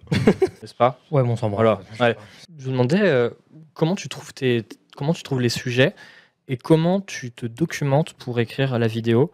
En fait, du début. Enfin, j'aimerais savoir comment ça commence au début. Comment tu te dis tiens, je vais parler de ça. Ah, le moment où je me dis je vais parler d'un sujet. Ouais. C'est en traînant sur Internet. Comme dit, je me déplace plus sur YouTube horreur. Ouais. Parce que avant, je regardais juste des vidéos d'horreur et à un moment, j'arrêtais la vidéo, genre à peu près vers la moitié. Si j'étais en mode putain, c'est un truc de malade, c'est un truc de malade, putain, c'est un truc de malade, putain, c'est un truc de malade, putain, un truc de malade, putain, de malade, putain. Et si je me disais ça, ben j'arrêtais tout et je me mettais à faire mes recherches sur des articles, etc.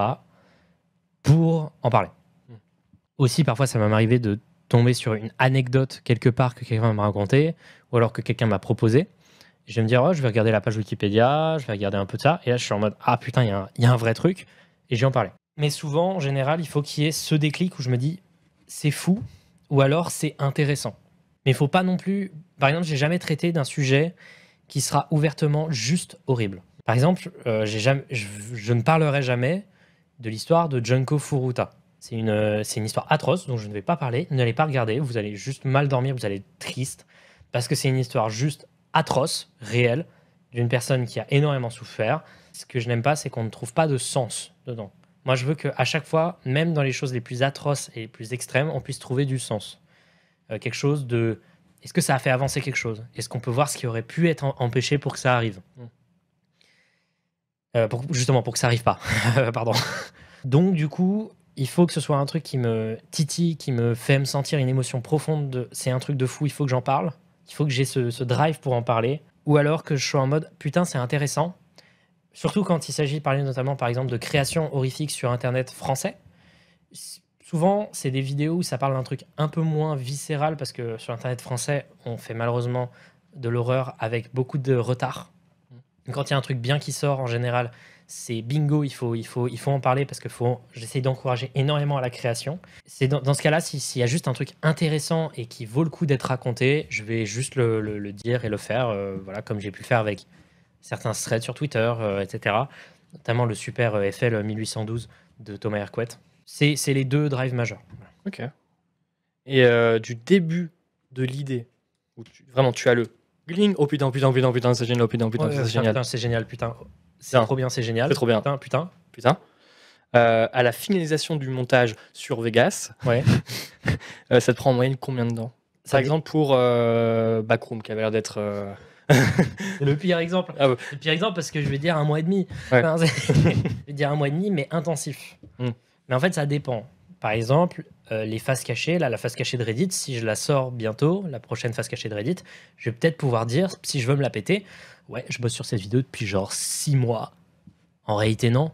Je cherche des sujets depuis 6 mois sur la face cachée de Reddit. La face cachée de TikTok, je pourrais dire, ouais, ça fait 1 an et demi que je la prépare. Non, ça fait 1 an et demi que je cherche des sujets. Je bosse sur plein de vidéos en même temps, et à partir du moment où la recherche est finie, en général, on passe directement à l'écriture. Enfin, l'écriture, c'est plus organiser les recherches pour que je me fasse, non pas un texte, mais une suite de trucs à dire pour que ce soit un peu plus, pour que ce soit pas écrit sur papier de A à Z, parce que sinon ça fait pas naturel, ça fait lire un truc. Et à partir de ce moment-là, ça va dans l'intensif.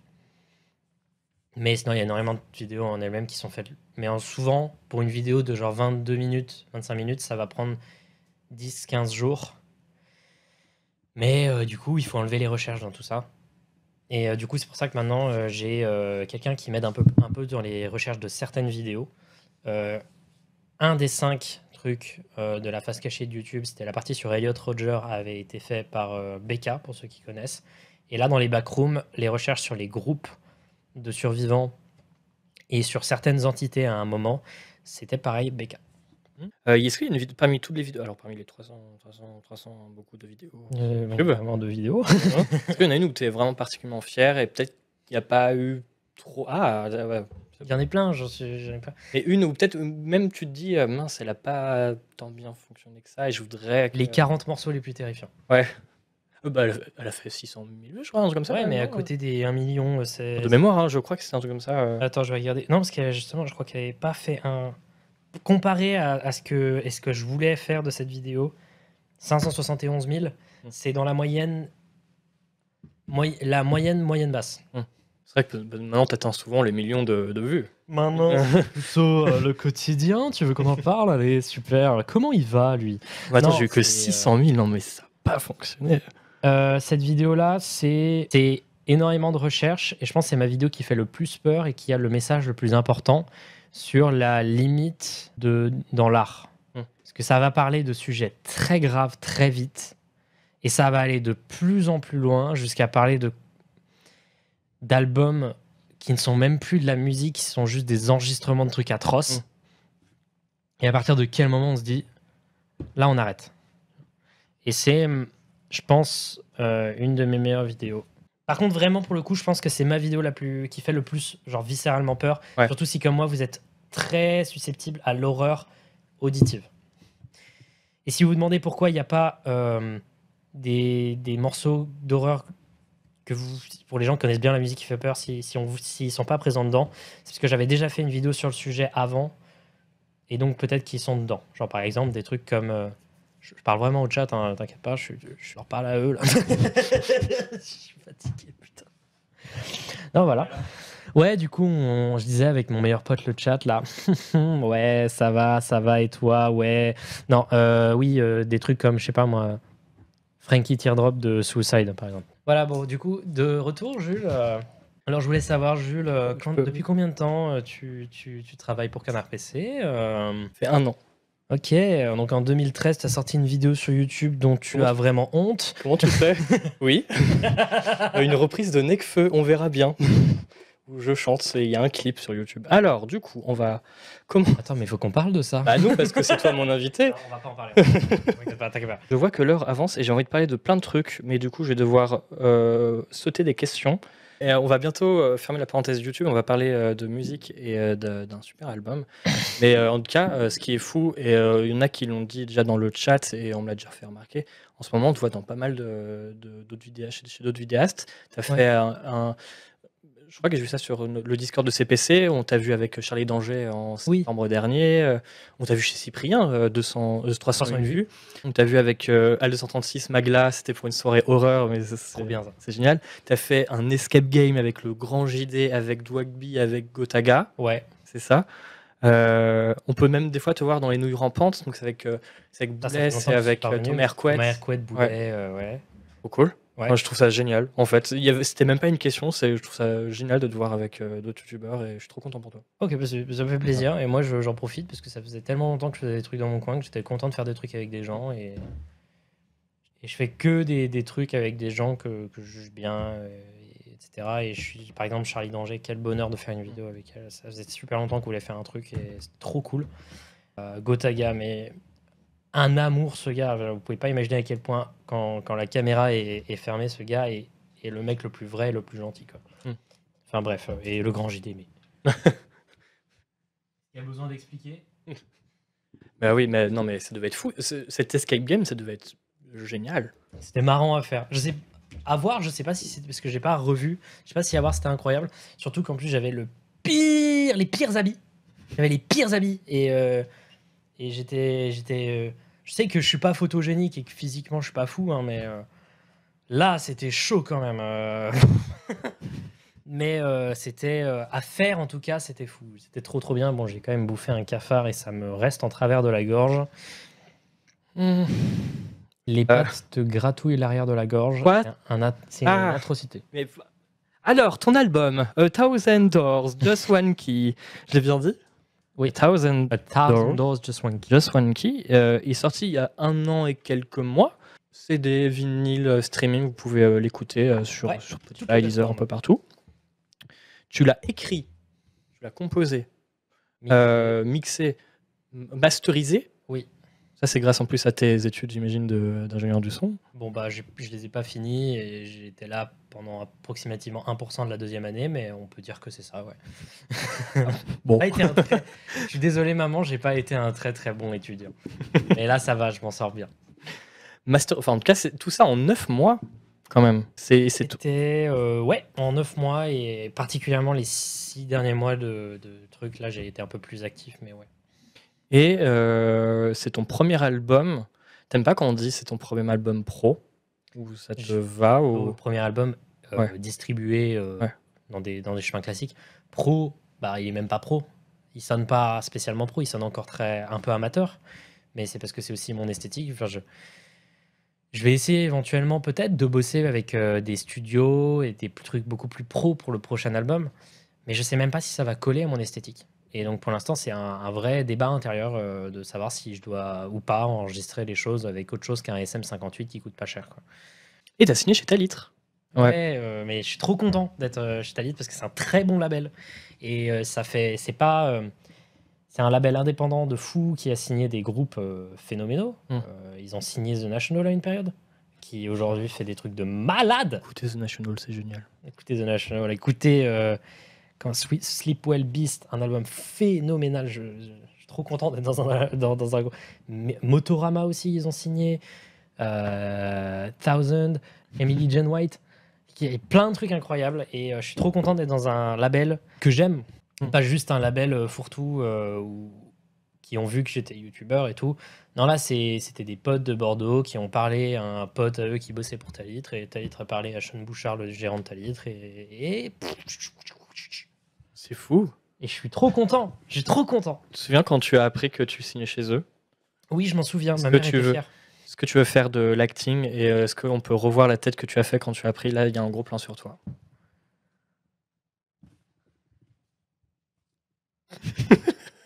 Voilà. Mais c'est fou. Par Bravo. contre, quand je l'ai vu la première fois à la Fnac, c'était Ouah Je pouvais le faire plus fort, mais il y a des voisins. C'est bien insonorisé. Ah, tu peux. Et puis c'est que des bureaux. Hein. Là, il y a plus. Alors, Là, concrètement, il est. c'était Let's go. Mais voilà, sinon, c'était. Mais t'as une voix qui porte.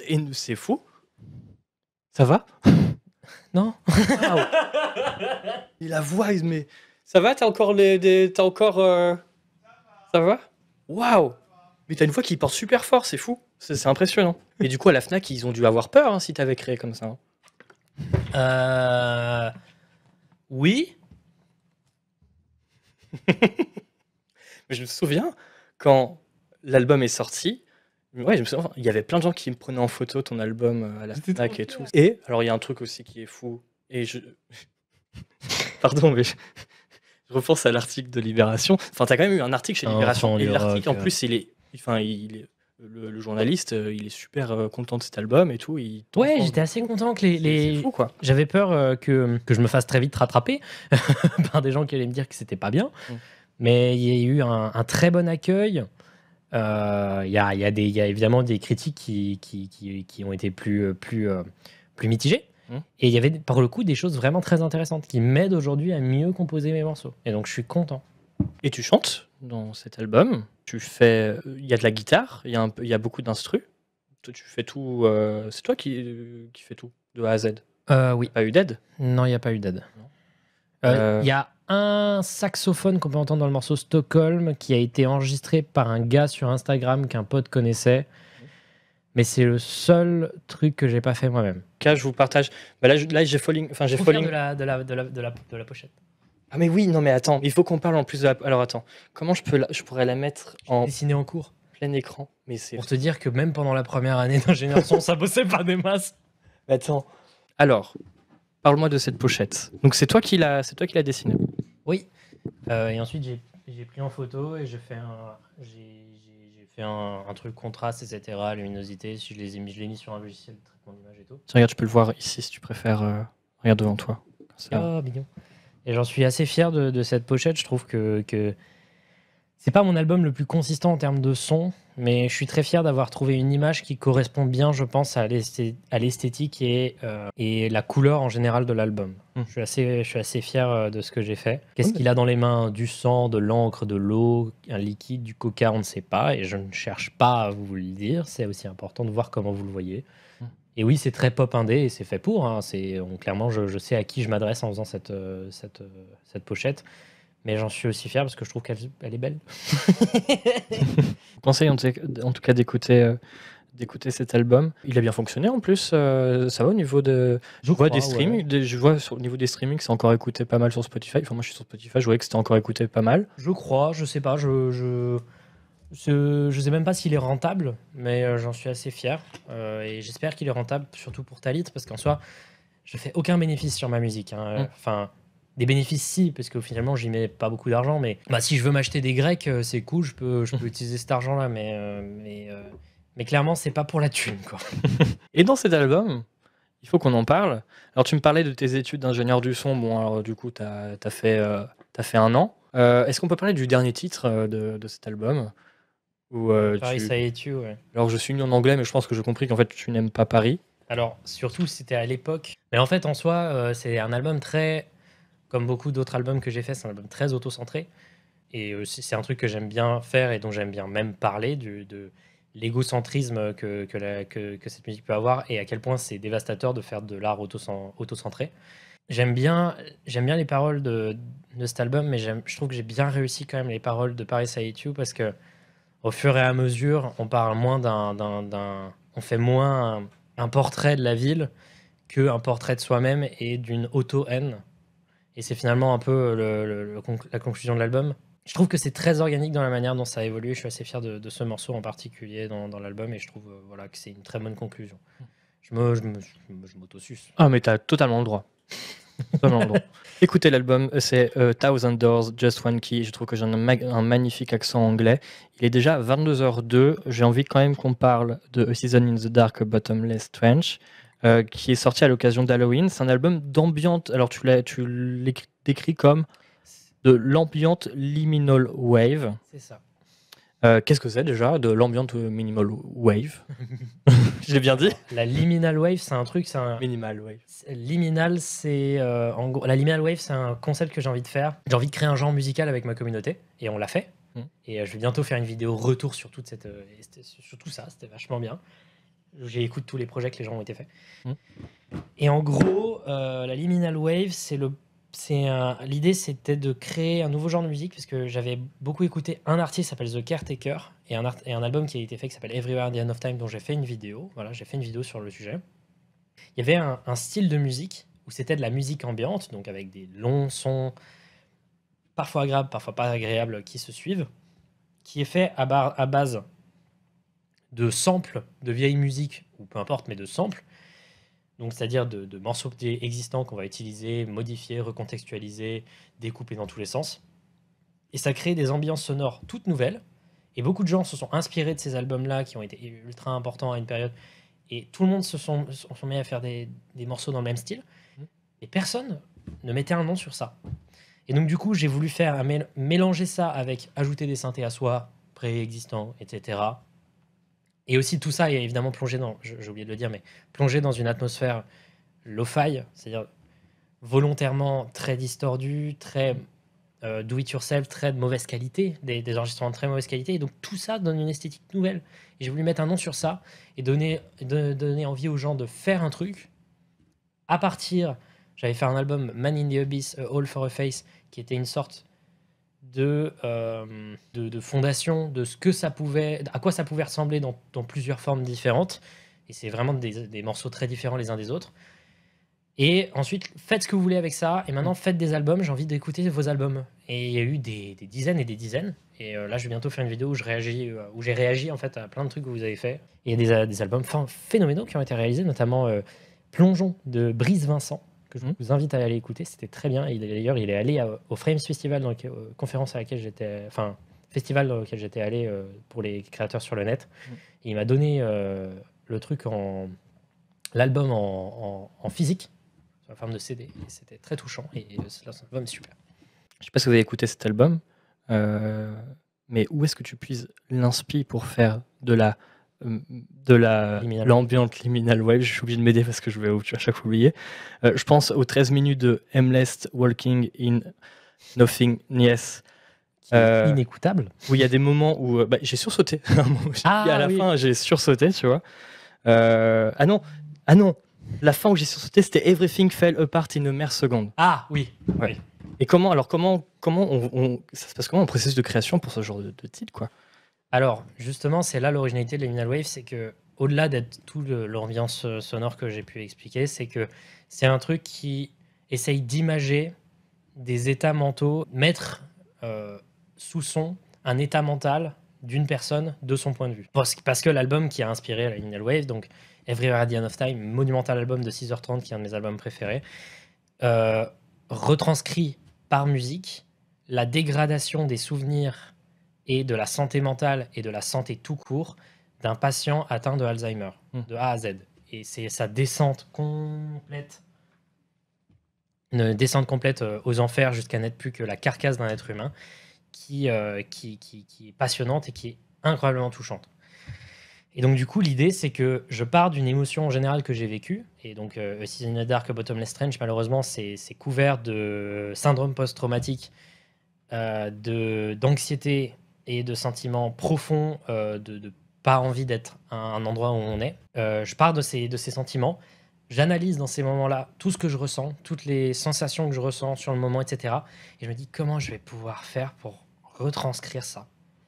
Comment je vais faire pour retranscrire d'un point de vue sonore tout ça. Par exemple, Everything Fell Apart in a Mere Second. Je ne dirais pas ce que ça représente, mais c'est un truc qui est sûr, c'est que c'est un gros truc qui ne semble jamais s'arrêter, violent, où tout part dans tous les sens, Et j'ai pris des enregistrements de plusieurs œuvres d'art que j'ai modifiés, distordus, rendus ultra difficiles à écouter. Et ces morceaux longs, finalement, c'est important qu'ils soient longs et endurants et qu'on n'ait pas envie, au moment qu'on ait envie d'arrêter de les écouter.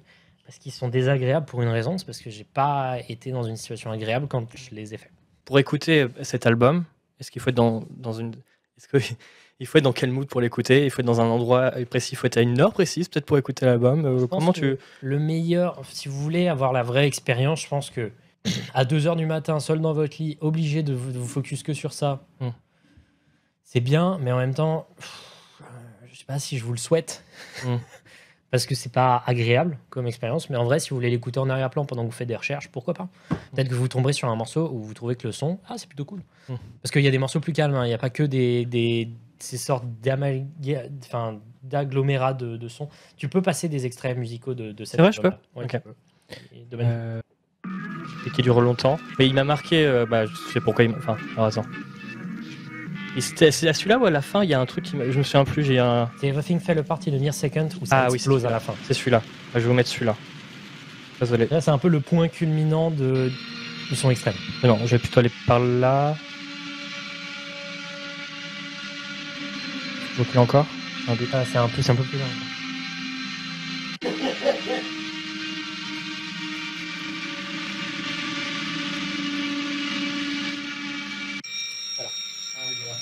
Voilà.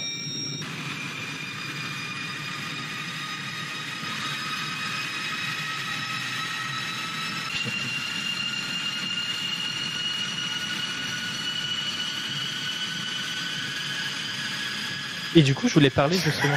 Mais non. Petit moment de flottement là. Ah non, moi j'écoutais attentivement, mais ça me faisait penser. Il y a certains, je vais plus pouvoir te donner les titres, mais il y a des trucs qui me faisaient penser. Je me disais, mais en fait, si je jouais à Silent Hill, je pourrais écouter cet album en fond, tu vois. Peut-être. Et du coup, je me suis dit, si tu connaissais un peu l'univers d'Akira Yamaoka qui fait les musiques de Silent Hill. J'adore la BO de Silent Hill. Ouais. Silent Hill 2, Silent Hill. Les BO sont phénoménales pour le coup. On va bientôt conclure l'émission. J'ai 2 questions avant de terminer l'émission. On a déjà un peu parlé, mais j'ai une question en tout cas pour Feldup. Pardon. T'inquiète, vas-y, c'est la fatigue est là. Est-ce que le fait de faire de la musique l'aide parfois, peut-être parfois, à traverser des périodes difficiles dans ta vie? Est-ce que la musique est devenue une thérapie pour toi?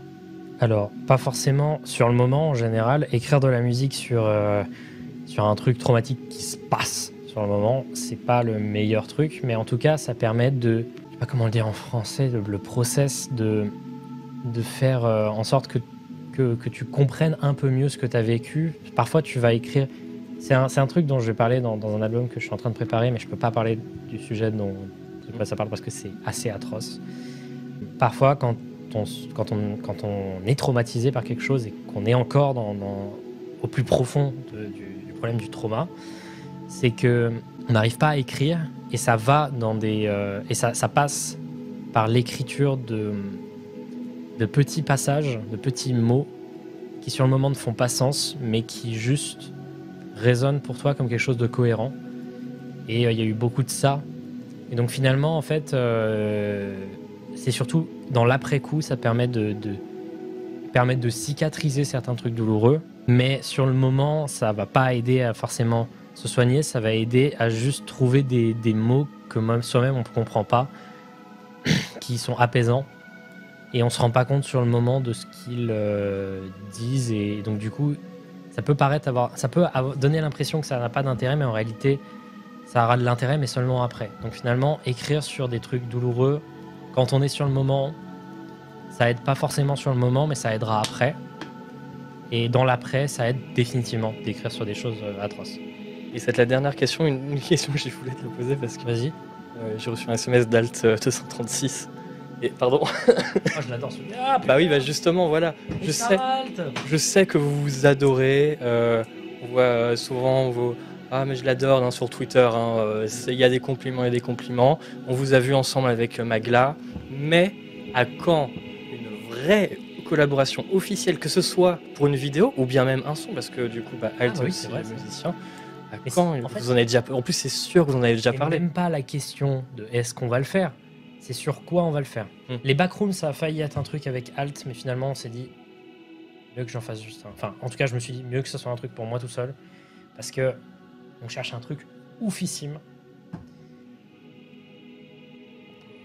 Mais on n'arrive pas à trouver, mais il faut que ce soit incroyable. Il se suce, comme dirait Fallu, mais on s'entre-suce et c'est sublime. Attends.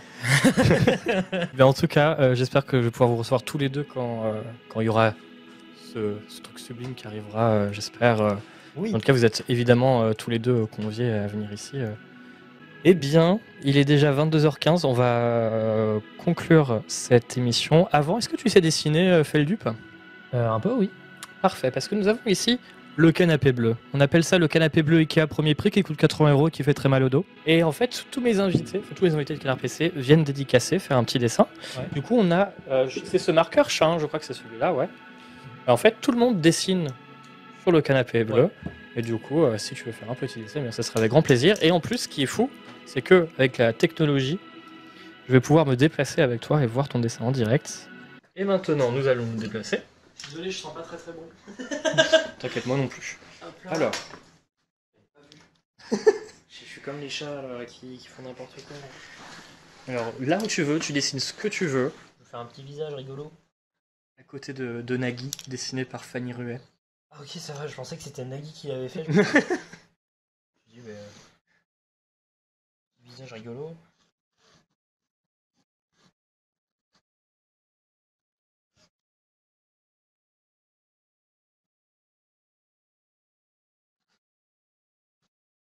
Waouh. Merci beaucoup. Voilà. Il est très très beau. Il s'est fait un ami, c'est Nagui. Eh bien, merci beaucoup. Philippe, je suis trop content d'avoir reçu. Vraiment. J'ai passé un très bon moment. Et j'espère. Des gros bisous. Merci encore les modérateurs. Merci beaucoup le chat. Merci beaucoup Monsieur Chat qui est toujours à la régie. Un gros cœur sur lui. Merci beaucoup Philippe. Merci à toi. Des bisous. Bonne soirée. Let's go. Il avait dit 22h22, c'est 22h23.